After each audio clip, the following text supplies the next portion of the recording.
একজন বান্দা যদি আল্লাহর ভয় এবং আল্লাহর প্রতি আশা তার অন্তরে ধারণ করে রাখতে পারে, এই ব্যক্তির মর্যাদা কি জানেন? সুবহানাল্লাহ।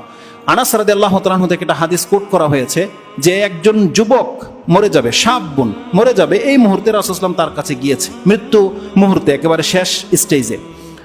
দাখালা আলা শাববিন হুয়া ফিল মাউত, বলছে কাইফা তাজিদুক, বান্দা তোমার ঈমানের খবর বলো, তোমার অন্তরের অবস্থাটা কি, কি ফিল হচ্ছে তোমার কাছে এখন? বলছে ইয়া রাসূলুল্লাহ ওয়াল্লাহি আন্নী আরজুল্লাহ, ইয়া রাসূলুল্লাহ আমি আল্লাহর কাছে অনেক বেশি আশাবাদী যে আমার জীবনের যা কিছু আমি করেছি, আমি আল্লাহর প্রতি ঈমান এনেছি, আমি আশা করি আল্লাহ আমাকে মাফ করে দেবে, আমার এমনটা আশা হচ্ছে।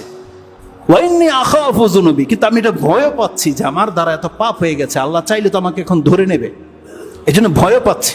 কি হবে যখন আল্লাহর সামনে দাঁড়াবো? আমি তো চাই যে আল্লাহ আমাকে মাফ করে দিক, কিন্তু আমার ভয় হচ্ছে যদি আল্লাহ আমাকে মাফ না করে আমার হবেটা কি, এই জন্য আমি ভয় পাচ্ছি। একটা বক্তব্য শুনেছিলাম, প্রসিদ্ধ বাংলাদেশের একজন বক্তা বলতেন, তারা তো দলিল প্রমাণ দিয়ে কথা বলে না, এই জন্য সংশয় যে কথাটা কি সঠিক কিনা ভুল জানি না, তবে পজিটিভ যেহেতু এই জন্য বলি। সেটা হচ্ছে, আপনারা হয়তো শুনেছেন ওমর রাদিয়াল্লাহু তাআলা সম্পর্কে বলা হয় যে ওমর রাদিয়াল্লাহু তাআলা নাকি কোনোদিন বলেছিলেন কিয়ামতের মাঠে যদি আল্লাহ বলে যে আজকে একজন শুধু নাজাত পাবে আর বাকিরা জাহান্নামী, ওমর রাদিয়াল্লাহু তাআলা তিনি নাকি বলতেন যে আমি আশা করি আল্লাহর কাছে সেই ব্যক্তিটা আমি হব। মানে আল্লাহর প্রতি যে তার ঈমান আছে, সেটা আল্লাহর বান্দা, সে বলছে আমি মনে করি যে সেই বান্দাটা আমি, কিন্তু আল্লাহ যদি বলে দেয় এখানে সবাই জান্নাতি, একজন শুধু নাজাত পাবে না, ওমর বলতেছে আমি সেই ব্যক্তি মনে করি, আমার এতটা ভয় করে যে সেই ব্যক্তিটা হয়তো আমি, যে আমি আমার দ্বারা হয়তো কোনো ত্রুটি হয়ে গেছে, আল্লাহ আমাকে ধরে নেবে। যদি আল্লাহ বলে দেয় যে একজন ব্যক্তি ছাড়া সব জান্নাতি, তো ওমর বলতেছে আমি ভয় পাই যে আমি সেই ব্যক্তি।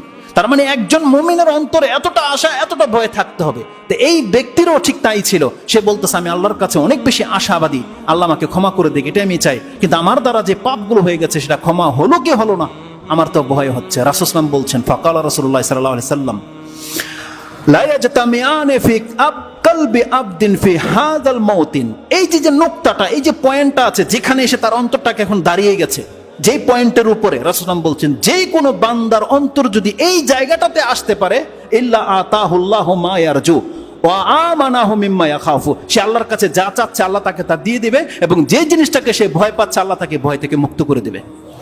তার মানে মৃত্যু মুহূর্তে যদি আপনি আল্লাহর কাছে সঠিক ধারণা রাখতে পারেন যে আল্লাহ আমি তোমার প্রতি ঈমান এনেছি, আল্লাহ আমি শিরিক করিনি কখনো, আল্লাহ আমার পাপগুলোকে তুমি মাফ করে দাও, এটা আমি আশা রাখি, এই আশা রেখে, এবং যদি আপনার ভয় হয় যে আমার পাপ তো করেছে, আমার সাথে কি করা হবে, এই দুইটা জায়গায় যদি আপনি এনে দাঁড়াতে পারেন আপনার অন্তরকে, রাসূল সাল্লাল্লাহু আলাইহি ওয়াসাল্লাম বলছেন আপনাকে আল্লাহ সুবহানাহু ওয়া তাআলা জাহান্নাম থেকে মুক্ত করে দেবে এবং আল্লাহ আপনাকে জান্নাত দিয়ে দেবে, যেটা আপনি চাচ্ছেন।